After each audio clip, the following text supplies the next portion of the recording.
Behind the Eyes of American Heroes, hosted by Rowdy Cogdell, gives a voice to the men and women who are the silent heroes. First responders, law enforcement officers, fire, emergency, and military personnel. It's their honor to serve and their duty to protect. This is our country and our communities. We live here. We work here. We play here. And we have a voice here. Behind the Eyes of American Heroes, it's all about the facts. Years ago, I tried to become a law enforcement officer, and unfortunately, due to my visual impairment, I was not able to do law enforcement. I was born with detached retinas, and they were able to save only one, and that is why I am now classified as visually impaired. I met a gentleman that you will be talking to or listening to later, who helped me actually start this podcast.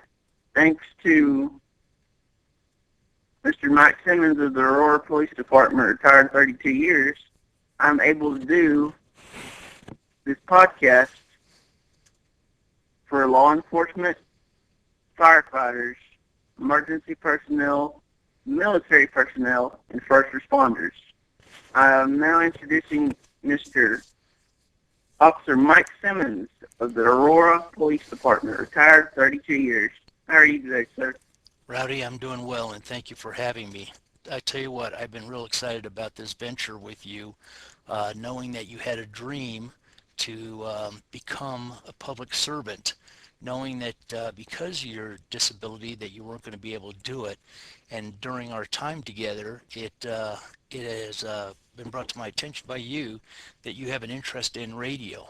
So I'm excited for you because I think this type of platform is going to be a great deal for public servants to be able to tell their side of the stories about what's going on in their lives. My first question, sir, would be, how did you get started in law enforcement?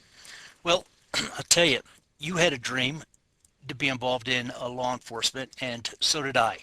I joke with people that when I was a kid, I used to be chased by the cops, and I thought it'd be easier just to join them so they didn't have to keep chasing me. But one of the things that I wanted to do was I wanted to get involved in the federal system. The problem back then is the federal system, including today, you needed a college education, and at the time I didn't have that. However, the Aurora Police Department didn't have a college education requirement at the time, and I thought that it would be a good fit for me since I went to school there, I lived there, and I wanted to work there and do something for the community as well. So in 1980, I started the testing process, and in 1981, I became a police officer. You probably helped a whole lot of people through your career. Well, I did. I mean, 32 years has been a long, long time, and I will tell you that there has been, overall, it was a great career. I enjoyed it. I left at the high point of my career. I never looked back and wish I did something differently. My career expanded from going into the patrol division when I came out of the academy. It eventually went into the FTO program, which was the field training program. From there, I went into the Community Service Bureau. One of my ambitions was I wanted to be a narcotics officer, and finally, in 1995, I was accepted at the narcotics section, and shortly after that, I became an electronic specialist for the narcotics unit and the SWAT team. Well, that's great. I'm happening to look at your paperwork here that you sent me, sir,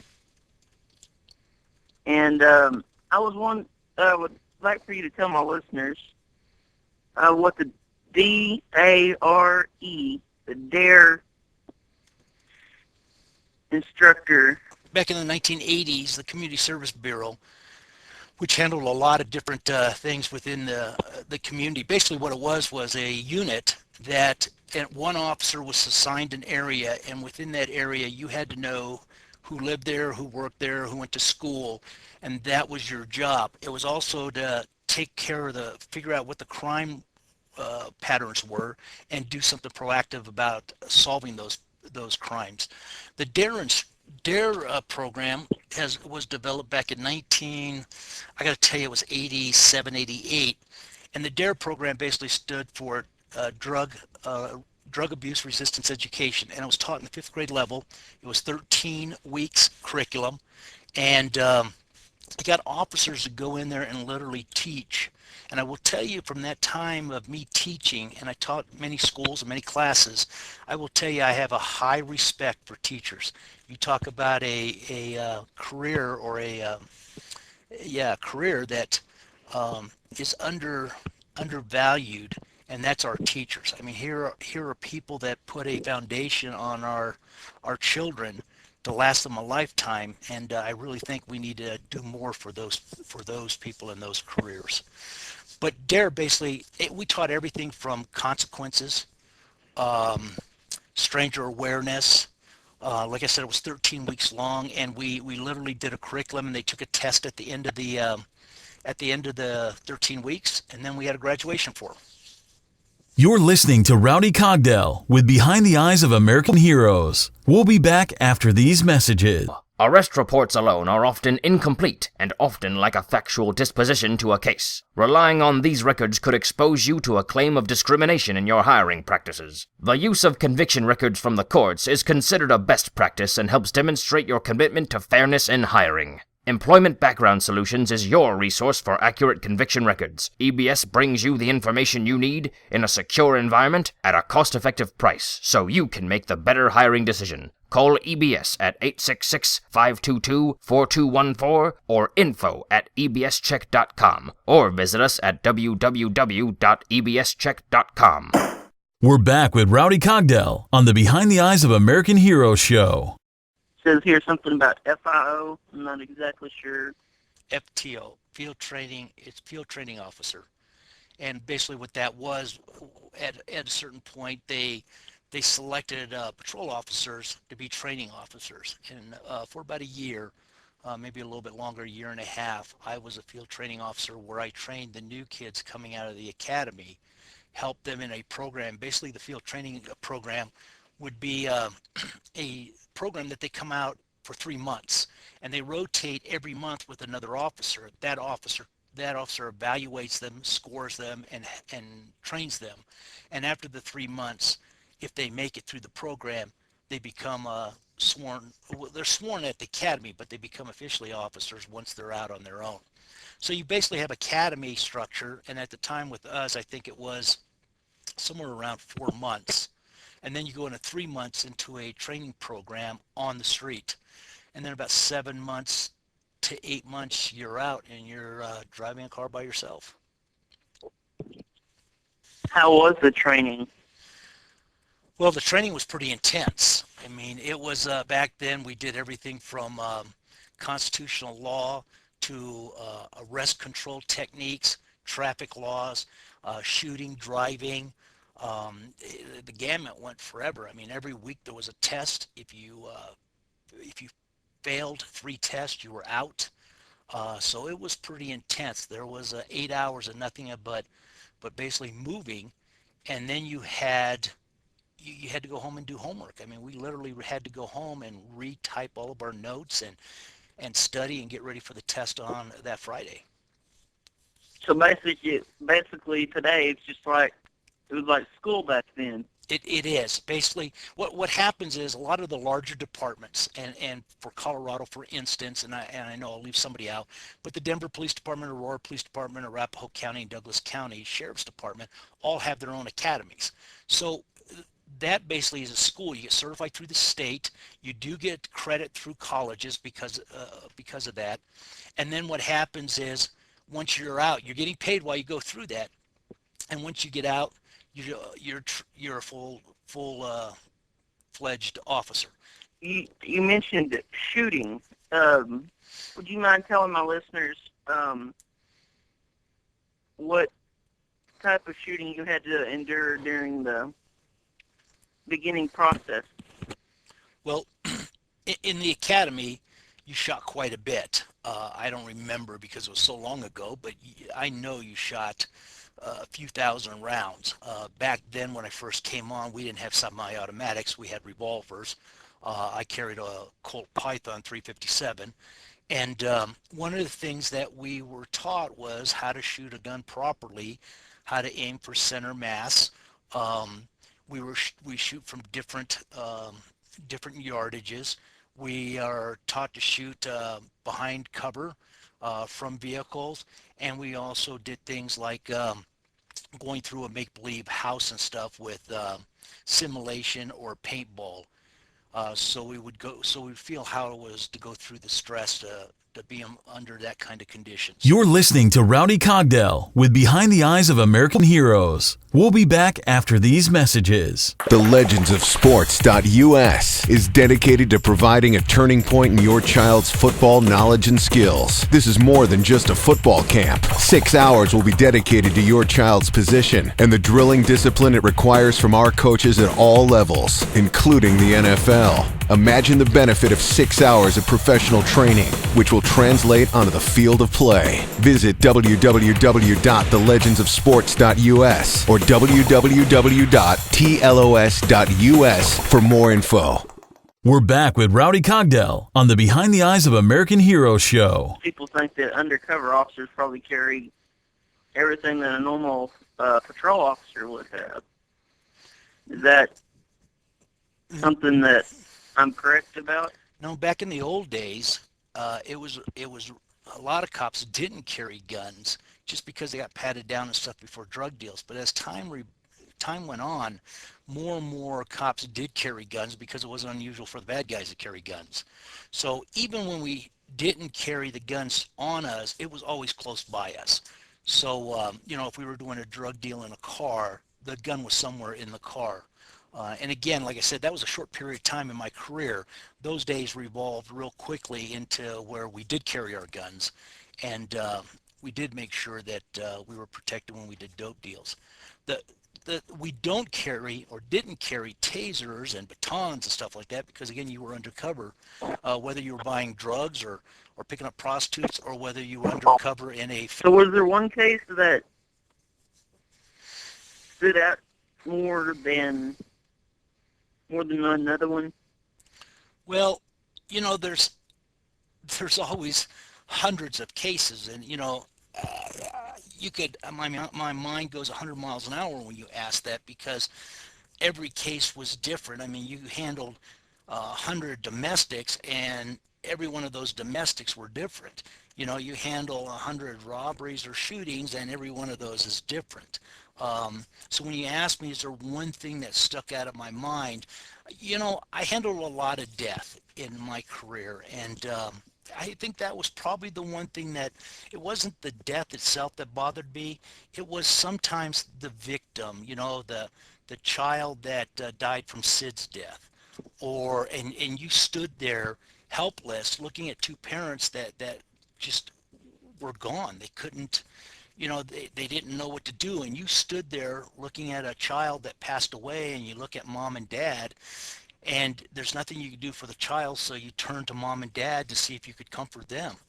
The one incident that does always haunt me and has haunted me for a long time was a call that I received when I was on patrol, and it was shots fired.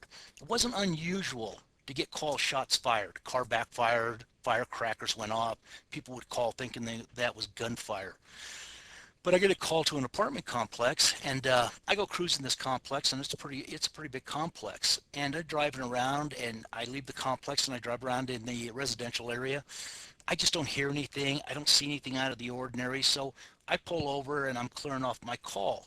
And we cleared off that non-criminal calls were done just over the computer.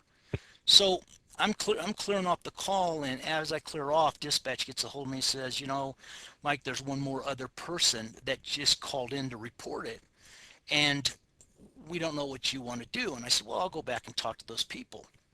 So these people lived on the second floor of an apartment complex, and I asked them if they heard the shots, and they said yes. And I said, where did it sound like it came from? And they said, it sounded like it came from downstairs. And I said, well, who lives downstairs? And the people there said that a single mom and two twin boys. So I glanced over to a balcony or a patio because it was on the first floor. And I noticed that the screen door or the sliding door was cracked a little bit, and the wind was blowing slightly, and I could see the curtains blowing in and out. And I walked over to the patio, and I peeked in through the curtains, and in front of the fireplace, I saw Mom, and I saw who I believed that was Mom and the two boys lying in a puddle of blood. And as I walked into the apartment, I noticed that later I found out it was the mom, and she has passed away from a gunshot wound to the head. And the two boys, they were twins, and one also was shot in the head and bleeding, and the other one was too. And one of them had passed away, and I checked for vitals, and they weren't there. But the third boy, I kneeled down to him and I grabbed his hand, and he asked me if his brother was going to be okay. And this is the part that always kills me because I never lie to anybody. And I literally looked at that little boy and I said, yes, your brother's going to be okay. And that's always bothered me, even though I know I had to lie to him because I didn't want to lose him, but it always has bothered me. At that point, a bunch, I called this thing in. They surrounded the area. Just so happens that the suspect who did the shooting was the dad. He took off running. He tried to kill himself by jumping in front of a semi, got hit by a Camaro instead on the highway, and they took him to the hospital and then took him to jail. He ended up killing himself in jail the day that we had the preliminary hearing. So that's the case that I will always remember. I mean, there's, like I said, there's thousands of other cases, but that's the one that bothers me the most, just because of what happened to the family, and what I said to the little boy. Did the third little boy, or the second boy, did he survive, or did he die later on? No, the one that I talked to made it. The one that I talked to that I told his brother was still alive, he made it. Well, that's just me thinking about it. It's heartbreaking that, and there's nothing really you can do until the backups arrive. Just stay there, I guess, on scene until you have more people there and the paramedics. Yeah, you have to. Yeah, because you're the only one there that can perform any kind of medical assistance, and through my training, one of the things that we talked about training is we also receive training every year. Every year you had to go through an academy for a week, and during that time, occasionally they were CPR, first aid, and things like that. So you always were trained medically. Now, when I say medically, we were never like a rescue unit or something like that. We only knew enough just to keep them probably calm until somebody that really knew about medicine showed up. You're listening to Rowdy Cogdell with Behind the Eyes of American Heroes. We'll be back after these messages. There's an unknown and mysterious world waiting to be uncovered. A world where you'll need a guide in order to succeed. Beware the perils of venturing into the marketplace without the knowledge and expertise of Motley PR. In today's world, the difference between success and failure is determined by marketing your brand, business, or concept. Get the word out, do it in the right way, and you'll have an explosion of profit before you know it. That's what Motley PR is all about. Motley PR is the right choice for success. This small agency can give you one-on-one attention for anything from business cards to direct mail, websites, promotional material, local TV spots, and more.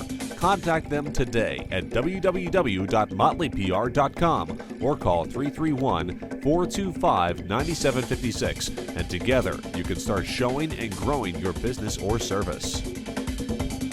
We're back with Rowdy Cogdell on the Behind the Eyes of American Heroes show.